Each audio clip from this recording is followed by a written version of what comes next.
Hi friends, this is Surabhi और स्वागत करती हूँ आपका अपने चैनल पर। कैसे हैं आप सब लोग? आई होप सब लोग बहुत अच्छे होंगे। नहीं? अ, चलिए आगे की बात स्टार्ट करते हैं। उससे पहले आप लोग मेरे चैनल को सब्सक्राइब करिए, लाइक करिए और शेयर करिए। चलिए, जैसा कि आप सब जानते हैं कि मैं आपको कोशिश कर रही हूँ स्टेगनेट वेट को कैसे तोड़ा जाए बिना अपने आप को टॉर्चर करें। सिंपल से टिप्स बता रही हूँ, कुछ बहुत ज़्यादा तिकड़मी चीज़ें नहीं बता रही हूँ, ना बताऊँगी आगे। केवल वही बातें बताऊँगी जो मैंने खुद से फील करी है, खुद उस चीज़ को इम्प्लीमेंट किया है, तब चीज़ें हुई हैं। आप सब लोग जानते हैं कि मैं एक टाइम पे बहुत मोटी थी, 75, और मैंने बहुत ज़्यादा अपने आप को टॉर्चर करा, और लेकिन मुझे कुछ भी उस चीज़ का फ़ायदा नहीं हुआ। तो मैंने अपने आप से अपनी बॉडी को रीड करना शुरू करा। तो वही चीज़ मैं आज आपको बताने वाली हूँ कि कैसे हम अपनी बॉडी को पहचानें, ताकि हम अपने को उस स्टैग्नेट वेट को तोड़ने में हमें मदद मिले। हम कहाँ गलती कर रहे हैं, और होता क्या है कि हम छोटी-छोटी चीज़ें गलती करते हैं जो हमें पता भी नहीं होती हैं, और जिसकी वजह से हमारा वेट स्टैग्नेट हो जाता है और फिर सारी मेहनत बेकार हो जाती है। तो आइए कुछ चीज़ें बताती हूँ मैं आपको, लेकिन हाँ, वीडियो ख़त्म होने के पहले मैं आपको 3 हैक्स बताऊँगी, जिससे आपको इस जर्नी को पार करने में थोड़ी-सी आसानी हो जाएगी, ठीक है? तो हम सब जानते हैं कि हमारी बॉडी 3 तत्वों से बनी है, वात, कफ, पित्त। अब ये वात, कफ, पित्त क्या होते हैं, कैसे हमारी बॉडी में काम करते हैं, ये एक अलग सब्जेक्ट है। उसके बारे में भी हम बात नहीं करेंगे। लेकिन बस शॉर्ट में मैं आपको इतना बता देती हूँ कि ये तीनों तत्व अगर बिगड़ जाते हैं तो बॉडी का पूरा इंटरनल ढांचा बिगड़ जाता है, जिसकी वजह से हमें बहुत सारी बीमारियाँ होती हैं और फिर हमको डॉक्टर्स के पास भागना पड़ता है, और दवाइयाँ खाते-खाते हम और मोटे हो जाते हैं। फिर होता क्या है कि हम डिप्रेशन में आते हैं और फिर डिमोटिवेट हो जाते हैं। तो अब तक आप समझ गए होंगे कि कुछ भी हो जाए, हमें इस वात, कफ, पित्त को बिगड़ने नहीं देना है। कैसे बिगड़ने नहीं देना है, क्या करना है, वो हम आगे बात करेंगे, आगे की वीडियोज़ में बात करेंगे। लेकिन मैं जो अपने साथ करती हूँ कि मैं कभी, जैसे मैं महीने 2 महीने में एक आयुर्वेद की दवा आती है, अविपतिकर चूर्ण, जो हमारे अंदर के सारे वात, पित्त, कफ को कंट्रोल कर लेती है। तो मैं 3-4 महीने में एक बार वो बोतल है, जो पाउडर है, उसको वो कोर्स कर लेती हूँ। मैं फिर कह रही हूँ कि मैं यहाँ पर केवल आपको वही बातें बता रही हूँ जो मैंने अपने ऊपर इम्प्लीमेंट करी। मैंने अपनी बॉडी टाइप को समझा और मुझे समझ में आया कि मुझे क्या-क्या चीज़ें कर सकते हैं हम। हर चीज़ के लिए हम डॉक्टर के पास नहीं भाग सकते हैं। तो मैं ये चीज़ें कर लेती हूँ, तो उससे मेरा काफ़ी कुछ कंट्रोल होता है।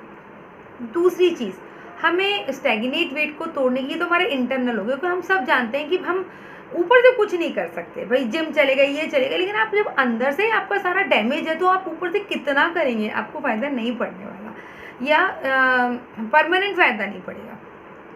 तो दूसरा टिप मेरा ये है कि आप हमेशा अपने पेट को साफ रखिए। आई नो सब लोग को पता है कि हम पेट साफ हमें कैसे रखना है और हमें क्या करना है। कुछ लोग ये बोलेंगे कि हम तो एलोवेरा ले रहे हैं, हम तो त्रिफला ले रहे हैं, हमारा जी पेट बड़ा साफ रहता है, उसकी कोई चिंता नहीं है, लेकिन ऐसा हमें लगता है। तो हमें हमेशा वही खाना खाना चाहिए जो हमारा ईज़ी डाइजेशन में जाए, डाइजेस्ट हो जाए, और वो मोशन के थ्रू ईज़िली बाहर हो जाए। हमें अब कोई भी खाने को अपने पेट में सड़ने नहीं देना है। ये मेरा टिप नंबर 2 है। कैसे सड़ने नहीं देना है, क्या करना है, हम वो आपसे आगे बात करेंगे। तीसरा, हमें अपने खाने को प्रॉपर पचाना भी है। अगर वो खाना नहीं पचा तो अंदर ही अंदर वो सड़ेगा, ठीक है? अब कैसे पचाना है, तो देखिए, आप सब ने जठर अग्नि का नाम तो सुना होगा आयुर्वेद में। जिन लोगों ने नहीं सुना उन लोगों को मैं शॉर्ट में बता देती हूँ कि जैसे हम खाना पकाते हैं ना, तो कढ़ाई में हम मसाले डालते हैं और फिर वो पकता है, ठीक है? अगर हम उसको बीच में ही पानी डाल देंगे तो क्या होगा, खाना पकेगा ही नहीं और वो कच्चा रह जाएगा, ठीक है। ठीक वैसे ही होता है, जब हम खाना खा रहे हैं अंदर, तो हमारे पेट के अंदर खाना गया, तो हमने तुरंत वो अग्नि हमारे अंदर तुरंत ही जनरेट होती है और वो खाने को पचाने का काम करती है। ये साइंस का है, ये इसको आप लोग प्लीज़ ये मत समझना कुछ भी बोल रही है, ये है। तो वो जब अग्नि जलती है और हम खाना खाने के 5 या 10 मिनट बाद पानी पी लेते हैं, तो क्या होगा, वो अग्नि बुझ गई। और जब वो बुझ गई अग्नि, तो फिर आपका खाना पचा ही नहीं, अंदर ही अंदर वो सड़ने लगा। तो हमें पानी खाना खाने के आधा पौन घंटे बाद ही पीना है, चाहे कितनी भी प्यास लगे। बहुत गला सूख रहा है तो थोड़ा सा मुंह गीला कर लिया, लेकिन अपनी आदत ये बनानी ही है हमें कि हमें खाना खाने के बाद ज़्यादा पानी नहीं पीना है। तो क्या करना है, आज अपनी 3 चीज़ें मैंने आपको क्या बताई। खाना खाने के आधा पौन घंटे बाद ही पानी पीना है, पेट हमें साफ रखना है, हमें ऐसी कोई चीज़ नहीं खानी है जो हमारे पेट में बहुत दिन तक अंदर तक रह जाए, पेट के अंदर तक हमारे वो चीज़ें बहुत देर तक रह जाए, हमें ऐसी कोई चीज़ नहीं खानी है। प्लस तीसरी चीज़ कि हमें अपना वात कफ पित्त इसे कंट्रोल करना है। बहुत सारी चीज़ें रहती हैं, हम ऐसे भी कर सकते हैं, वो मैं आपको आगे आने वाली वीडियोज़ में बताऊँगी, लेकिन ये चीज़ें हैं। अब मैंने आप लोगों से प्रॉमिस किया था कि ये वीडियो ख़त्म करने से पहले मैं आपको 3 हैक बताऊंगी जिसकी वजह से आपको ये जर्नी को पार करने में आसानी हो जाएगी। तो पहला, फेस्टिवल सीज़न आ रहा है, ठीक है, और हमें बहुत सारी घर में मिठाइयाँ बनेंगी। वो जो मैंने आपको पहले वीडियो में बताया था ना, कंट्रोल, वो थोड़ा सा मुश्किल हो जाएगा।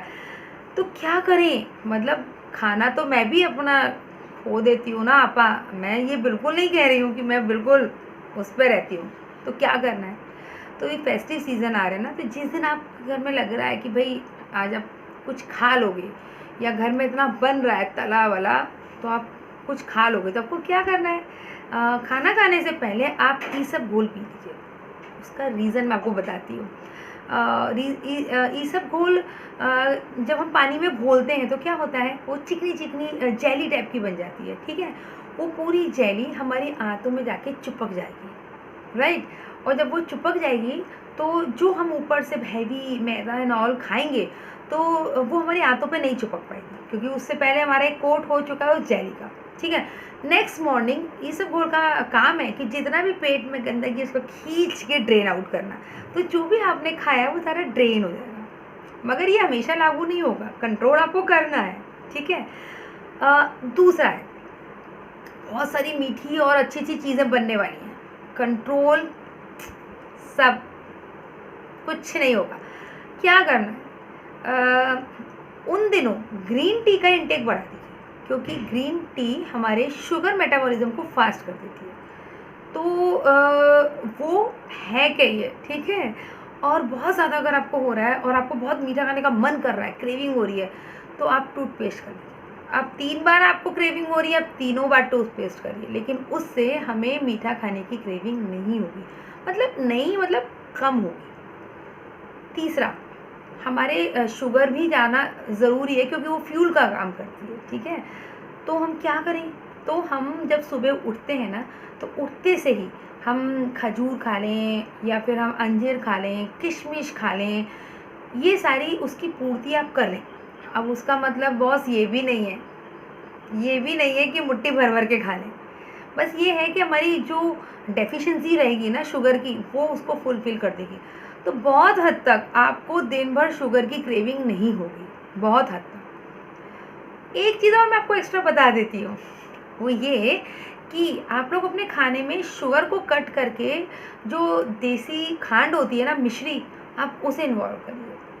आई नो थोड़ा सा महंगा होता है, बट क्या करें, हेल्थ के लिए हम इतना तो कर सकते हैं। तो आज के इस वीडियो में बस इतना ही। नेक्स्ट वीडियो का वेट करिए, मैं आपको और बहुत अच्छे अच्छे टिप्स और एक्सपीरियंस और हैक्स भी बताने वाली हूँ, ताकि आपका जो मेहनत है वो आपका वेस्ट ना जाए। तब तक के लिए बाय।